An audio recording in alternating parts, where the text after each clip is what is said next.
Pensar em encarceramento em massa pra mim não é muito difícil, porque de fato é um tema que é sempre bem recorrente quando a gente vai pensar Brasil ou questões relacionadas à negritude. A gente entende que hoje dos mais de 860 mil pessoas presas, a maioria são de pessoas negras. Por isso que discutir o encarceramento em massa como política no Brasil é extremamente necessário para a gente entender a dinâmica das relações sociais. Se a gente começar pensando lá na história, a gente sabe que esse país, o Brasil, ele se funda economicamente e culturalmente com base na escravidão. A escravidão de pessoas pretas naquele momento era o que se tinha de mais avançado no capitalismo para a produção em massa, o comércio e desenvolvimento do país. Então, a escravidão brasileira não somente sustentou durante muito tempo a construção do Brasil e a consolidação dos modelos de exploração, como também sustentou Portugal, assim como isso só também aconteceu em outros países que também foram colônias de potências europeias. Esse país, como ele se funda com base na exploração da mão de obra preta, e além disso, a primeira mercadoria desse novo capitalismo que estava surgindo foi o corpo preto. O corpo, porque nem vida eles consideravam que nós tínhamos. Quando você tem em 1888 a abolição da escravidão, pelo menos no modelo formal, você dá um grande golpe nas pernas da burguesia. E quando você dá esse golpe na burguesia, ela vai precisar se reorganizar o seu modo de produção e reorganizar quem vai ser agora os explorados da vez. Porque ao invés de você pegar essa grande quantidade de pessoas pretas que agora estão formalmente libertas e remunerar, empregar essas pessoas, o que a burguesia branca desse país prefere fazer? Eles preferem importar a mão de obra europeia, e aí principalmente italianos que vêm pra cá nesse momento, porque essa importação de mão de obra europeia serviria a dois princípios. Primeiro, o princípio de que agora eles pagariam somente para outras pessoas brancas, e o outro ponto de que eles acreditavam que trazendo essa população europeia para o Brasil, em 3 décadas, você teria de fato um branqueamento da população do país, que era majoritariamente uma população preta. E assim nós seríamos uma espécie de seres humanos mais evoluídos. E ao passo que você abole a escravidão formalmente, retira essas pessoas pretas da fazenda e manda essas pessoas para a marginalidade, e agora essa mão de obra vai ser uma mão de obra remunerada da classe trabalhadora,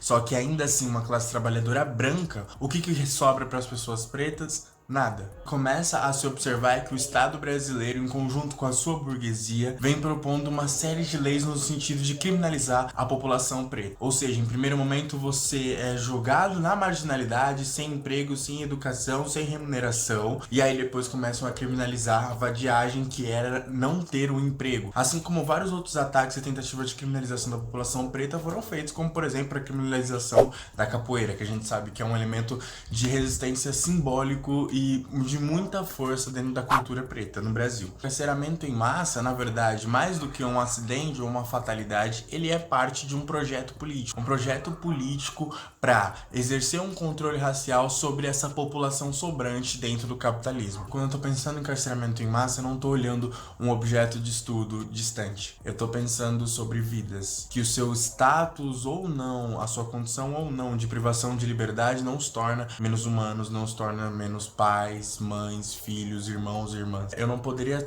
ser responsável ao ponto de olhar 860 mil pessoas presas e considerar que são só números, porque aí a gente tá falando de vidas, histórias e subjetividades. Por exemplo, se a gente for pensar nos tipos diferentes de tratamento, a gente pode pensar como é a abordagem policial dentro da favela, por exemplo, uma favela em Itaquera, onde a maior parte da população é preta, ou uma abordagem policial em uma das favelas do Rio de Janeiro para uma abordagem no Morumbi ou nos Jardins. Quero você pra puta que pariu, meu! Vai pra puta que pariu! Por que eu vou gritar você? Eu tenho 50 caras pra gritar você! Você é um homem de mim. Eu não sou mesmo!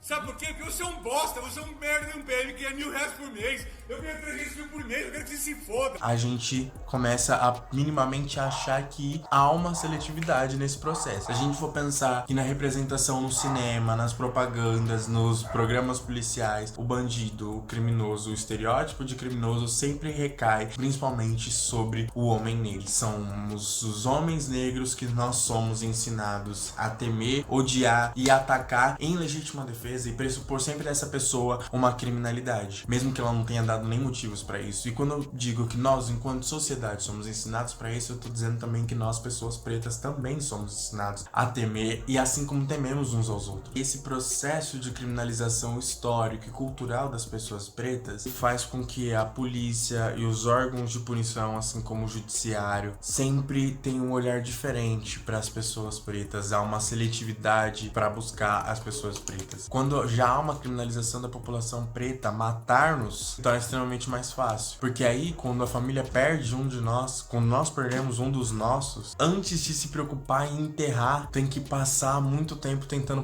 provar que é inocente, independente da idade, independente do lugar, independente se estiver dentro ou fora da sua própria casa. Para além disso, dessa criminalização, a gente também tem como consequência dela a ocupação militarizada de territórios periféricos, onde se encontra a maior parte da população negra. Não porque é ali onde se encontra o crime, porque grande parte da população ali é honesta e inocente, mas porque são aqueles os espaços criminalizados, são aqueles os espaços onde se aplicar a lógica da repressão e da punição é aceitável. Um exemplo dessa ocupação militarizada dos territórios periféricos é, por exemplo, as unidades de polícia pacificadora, que inclusive eu posso recomendar para vocês a dissertação da Marielle sobre isso, que é muito potente e que ajuda muito a pensar sobre esse tema. Mas uma coisa que a gente tem que estar atento é que pensar em encarceramento em massa não está somente relacionado com a questão racial. Também a gente precisa se atentar para o debate de gênero. Quando a gente observa que nos últimos anos o encarceramento de mulheres vem crescendo cerca de 500% e o encarceramento de mulheres negras cresce muito mais do que isso. E se a gente pensar que de cada 3 mulheres presas, 2 são mulheres negras. Isso também não fica restrito somente ao encarceramento de pessoas adultas. Também as internações nas fundações casas seguem esse mesmo ritmo de crescimento. Com o passar do tempo, conforme o investimento nas prisões for sendo maior, elas vão drenar os investimentos nas outras áreas, como educação, saúde, habitação, infraestrutura pública mesmo, né? Transporte, enfim. Como se drena o investimento dessas outras áreas boas para investir nas prisões, com um investimento maior, a cobrança, inclusive, vai ser muito maior para prender cada vez mais pessoas. E para isso a gente vai observar um movimento de as leis ficarem cada vez mais duras, fortalecimento da polícia, fortalecimento do judiciário, sem que as condições para que a criminalidade não aumente estejam sendo garantidas. A verdade é que as prisões hoje elas não são uma consequência da criminalidade. Elas são um dos elementos que inclusive